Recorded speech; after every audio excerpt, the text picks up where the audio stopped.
ezali message na peuple angolais. Ngai na pesaka mingi message na ngai na peuple nanga parce que ngai na bundelaka Angola. Pardon.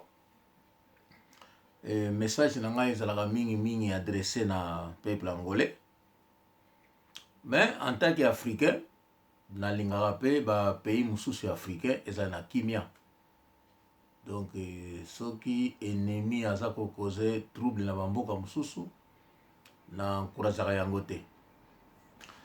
Mais lelo yo na lingi na lobela mboka na biso ya Angola.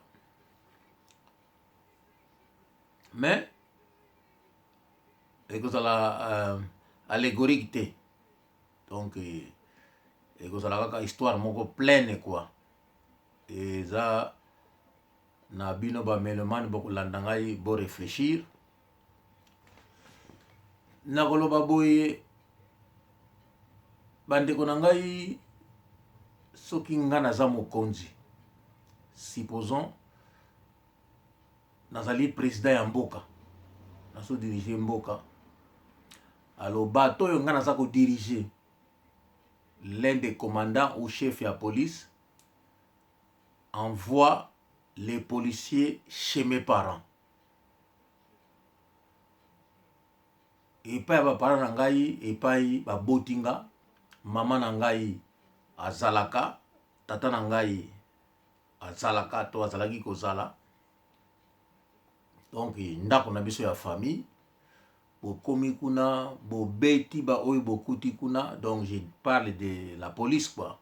Bokuti oyo bobeti ba oyo bokuti kuna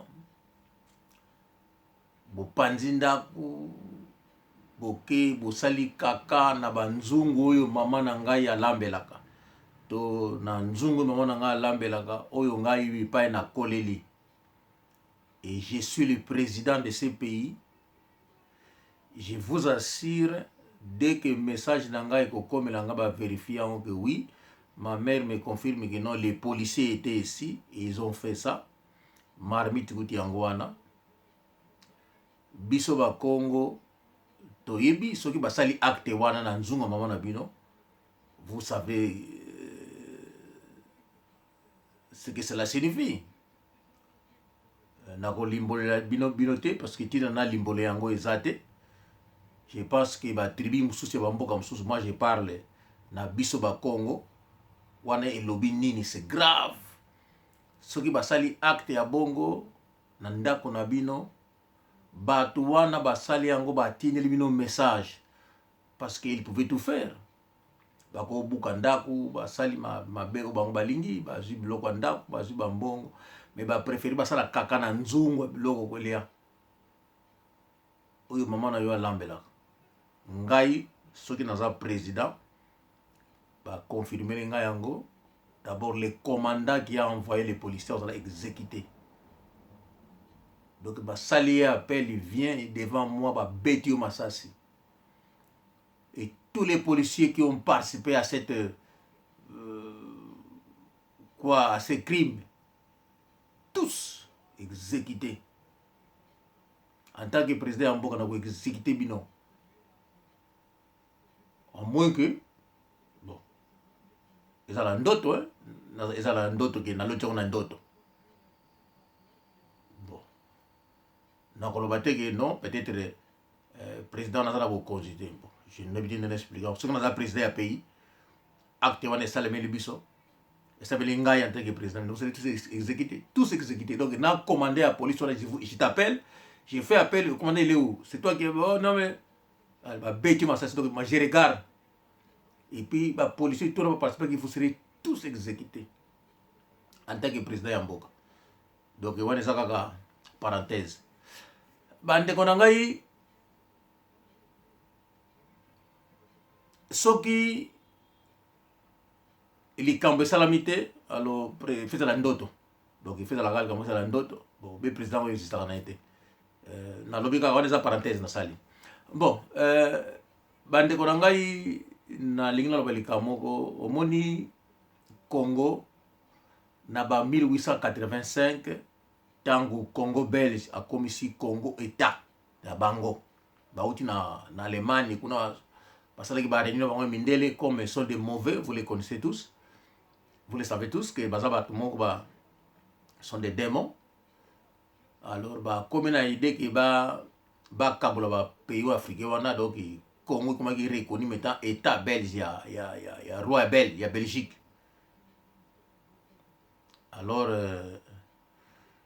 Rwandais pardon pour belge a commis ko diriger Congo mabele comme ya bango na ba 1925 30 ce que dans la bonne 1930 ba commis ko yana ba Rwandais pour ba ya ko travailler na ba minerie ba société minière zaki na likolo kuna ba Kivu ba Katanga kuna na ba Jekamine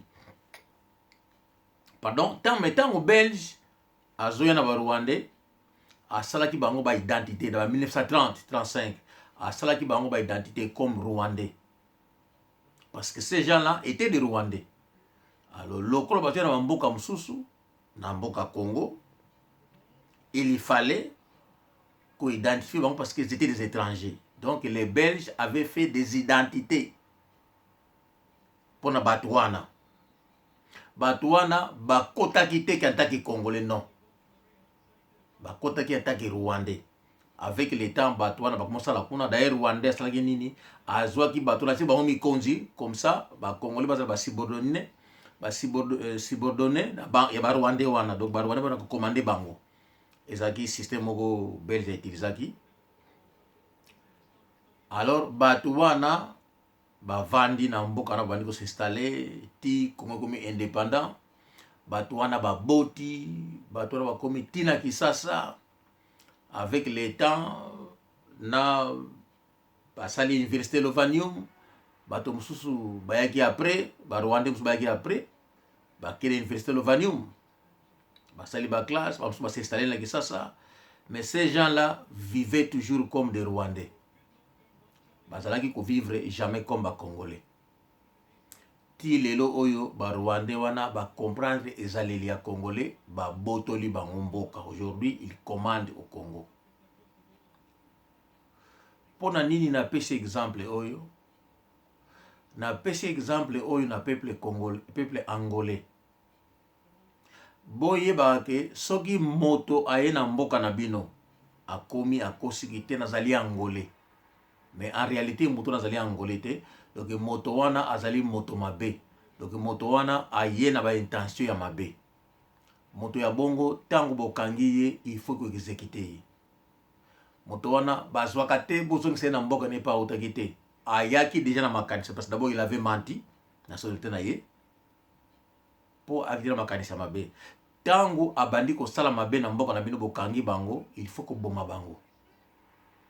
Donc ba oyo bazokanga na Angola, oyo bomoni ke bazali na nationalité différente que la nationalité angolaise, batouana tina ya ko rifula ka bango ezali te. Il faut que bomaka bango parce que tango bomi bango bazoya lisusu donc tango bomi bango ba vie de tigale. Bako ça combien de millions pour nga ça me dit absolument rien. Mais bobo makabango I don't care basa les colonies balo ba portugais balo ba kikongo balo ba ndoni mais comme ba kosaki ko boma bango. Moto oyo aye parce que tango to yaka na poto moto na moto albaka nationalité na ye. To yaka te go kitina aéroport te ngana za anglais te ngana za belge te. To baka na za angolais, na za congolais, na za rwandais, na za camerounais. C'est comme ça mondele a kotsaka biso na mboka na ye ayebi ke yo za na mboka na ye ozali ekolo boyi parce que yango ekolo na yo. De temps le barino na za ekolo na za britannique attends za britannique bala moko azuyo akamati yo azongi si yo pa yo uti d'abord tu es noir d'abord on va bango balo barate donc on dit non ozo kosa bazongi si yo na mboka na bango ko tasso le kolo jamais parce que on rentre bango méchant. Donc il faut être de même na biso. A tabo zali mwinto lokola biso to kokani mais tango yo kosize kolonité parce que ba binoko keseni makambe belé keseni. Donc tango kosaki kozwa yo kosala yo obako kosala yo. mais ce qui est au vérité que non o école nangai o lingini kuna lingina ya ko musala à ce moment là ba ko salela yo mokanda en tant que yo moto ya mboka wana comme ça na mboka na biso bana ta étrange parce que vous allez cadre ozi musala pe bandi ko sala parce que bato wana bakosaka bango nde bayaka kosala mabe na mboka baninga. L'exemple ane lelo oyo Rwandais alingi nini kino ba avion ya Rwanda eyaka na Angola ba fongola ambassade mais ba angolais boni oyo bakendeki na Rwanda boni est-ce que angolais azaka na posa ke na Rwanda non mais likambo nini Kagame azoluka Kagame oyo na Congo akanisi ke yango akosala susu na Angola te peuple angolais bozala éveillé bolamuka c'est le moment bomoni likambo ya Congo Kinshasa Rwandais abotoli bango yango parce que bakoli kuna bavandaki kuna ils sont arrivés comme Rwandais et les Congolais savaient que ces gens-là étaient des étrangers mais avec le temps batouana babotoli bango mboka bongo biso oyo bazokota bazako kosa ba nationalité après ça bazako causer biso ba tort na kati ya mboka na biso parce que tant bazokanga bango bazokani bazokanga ba identité angolaise bazokani que non ces gens-là ezali biso ba Congo. Oro bato wana ils n'ont rien à voir avec l'Angola mais bazali ba malfaiteurs oyo baye basala ba malfaisance na Angola na kombo ya biso et nous payons aujourd'hui. Lelo na kati ya mboka na biso moko mboka oyo to bundeli oyo to pesi makila to pesi ba vie pour koma indépendant. Lelo na mboka na biso na ba peuple oyo ya biso moko toza ko bomba na kosala na mabe. Tiku to bonté na biso ya kolinga to unir peuple na biso e komi ko coûter biso pona nini ba étranger oyo to tikaki ba koti na mboka. C'est le moment batuana to banda ko bomba bango ba sila. Et ko sunga biso to identifier ba paya nyoso ba kokokota na mboka soki Rwandais ayi to sana ba idée ba Rwandais ba sana ba visage na bango zali unique to ko attraper bango ba utu Rwandais oyo ba ko se filtrer na ba Congolais oyo bazokota to na possibilité ya ko kanga bango parce que ces Congolais là ba sana ba famille na Angola te to zali na monoko moko te donc c'est facile Congolais oyo akosaki bokanga parce que azana koko te azana mama te azana ancêtre te na Angola donc bokokanga bango facilement et puis ko exécuter bango pour ne pas perdre bataille belé bozongisaka bango après ça baya ko finga ba ko ba trouble non azana mboka na yo asalaki makambo ezali or ezali rien à voir na pays na biso donc c'est un criminel moko aye pona ko détruire harmonie ya mboka na biso ko exécuter bokundi bo saliba ba force kubine minene bozo boaka bango c'est tout. On a zoloba ezali logique des choses.